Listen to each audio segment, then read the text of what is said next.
Hello students, last video में हमने algebra of transformations पढ़ा था, जिसमें हमने प्लस माइनस और मल्टीप्लिकेशन, सिंपल मल्टीप्लिकेशन स्केलर के साथ सीखी थी लीनियर ट्रांसफॉर्मेशन की।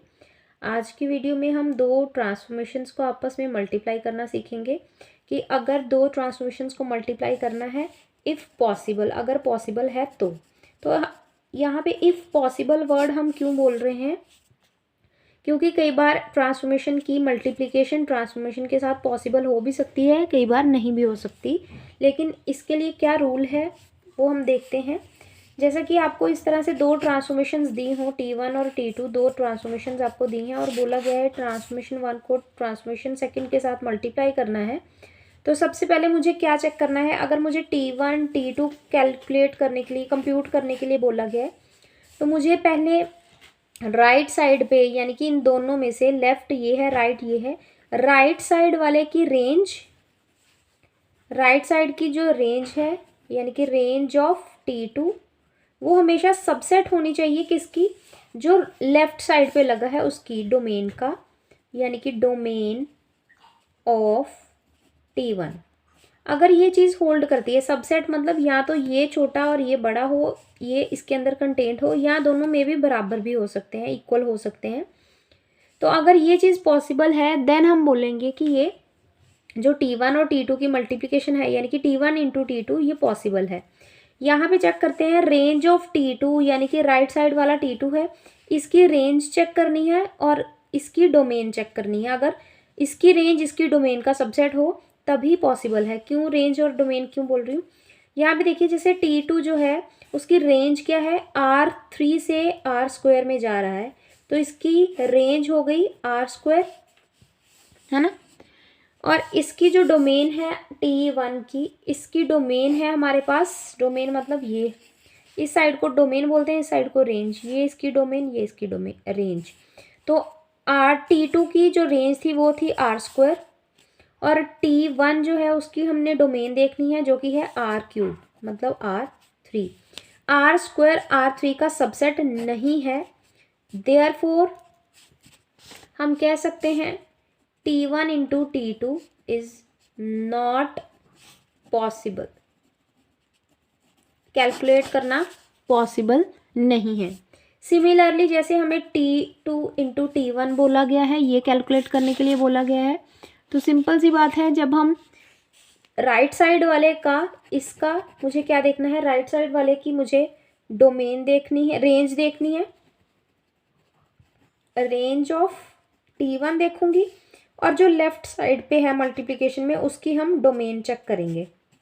इसकी हमें डोमेन चेक करनी है, सबसेट होनी चाहिए डोमेन ऑफ T2, यानी कि राइट साइड वाले की, लेफ्ट साइड वाले की डोमेन जो है उसका सबसेट होना चाहिए कौन? राइट साइड वाले का रेंज। तो यहाँ पे आप देख सकते हैं रेंज ऑफ T1 मेरे पास कितनी है? T1 की रेंज है R², और T2 की डोमेन जो है वो मेरे पास है, T2 की डोमेन जो है वो है R3। तो R³ is not subset of R² is not subset of R³, therefore यहाँ पे भी same cheese, T1 into T2 is not possible, ये पॉसिबल नहीं है। तो देखिए यहाँ पे बच्चे मिस्टेक करते हैं, वो R² को वो सोचते हैं कि R² छोटा है और R³ बड़ा है, और स्क्वायर तो क्यूब का सबसेट होगी, लेकिन ऐसा नहीं है। जो चीज़ 2 डायमेंशन में है, यानी कि 2 टपल में है, उसको हम 3 टपल में नहीं लिख सकते। अगर मान लीजिए 1 2 है और कोई चीज़ 1, दूसरा एलिमेंट 1 2 3 है, तो ये दोनों कंपेरेबल नहीं है। हम ऐसा नहीं बोल सकते कि ये इसके अंदर कंटेंड है, ऐसा बिल्कुल भी नहीं है। ये अलग डायमेंशन है, इसकी अपनी डायमेंशन है। तो ये 2 डायमेंशन का है, ये 3 डायमेंशन है, ये आपस में कंपेरेबल नहीं है। तो अगर कंपेरेबल नहीं है तो किसी को किसका सबसेट नहीं बोल सकते। तो इसीलिए हम कह सकते हैं ये दोनों को फाइंड करना, मल्टीप्लिकेशन पॉसिबल नहीं है। एक और एग्जांपल देख लेते हैं। जैसे कि एक एग्जांपल है मेरे पास, T1 ट्रांसफॉर्मेशन दे रखी है, T2 ट्रांसफॉर्मेशन दे रखी है, T3 ट्रांसफॉर्मेशन, और तीनों ट्रांसफॉर्मेशन कुछ इस तरह से काम कर रही हैं, T1 T2 और T3। हमें बोला गया है T3 इंटू T1 निकालो। तो सिंपल सी है, बात की अगर मुझे T3 इंटू T1 निकालना है तो मुझे T1 यानी कि जो राइट साइड पे होता है उसकी चेक करनी है क्योंकि मुझे पता है एज वी नो कि जो T1 है उसकी रेंज क्या है मेरे पास, T1 की रेंज R², क्या वो सबसेट है डोमेन ऑफ किसकी डोमेन, जो लेफ्ट साइड पे है दैट इज T3, जो कि क्या है domain of T3 is R²। तो R² is subset of R², therefore T3 into T1 is possible. तो बिल्कुल इजी है, अगर राइट साइड वाले की डोमेन लेफ्ट साइड वाले की राइट साइड वाले की रेंज लेफ्ट साइड वाले की डोमेन के सबसेट या बराबर हो तो हम बोलेंगे कि ये मल्टीप्लिकेशन पॉसिबल है। तो अगर ये पॉसिबल है T3 इंटू T1 तो कैसे निकालेंगे, T3 इंटू T1 और T1 के हिसाब से चलना। T1 की डोमेन है R³, इसमें पुट क्या करूँगी एक्स वाई जेड। तो ध्यान से देखिए T3 बाहर और T1 एक्स वाई जेड, ये T1 एक्स वाई जेड एक साथ हो जाएगा और ये T3 as it is. T1 x y z का आंसर हमें पता है transformation of x y z मतलब y comma x plus Z.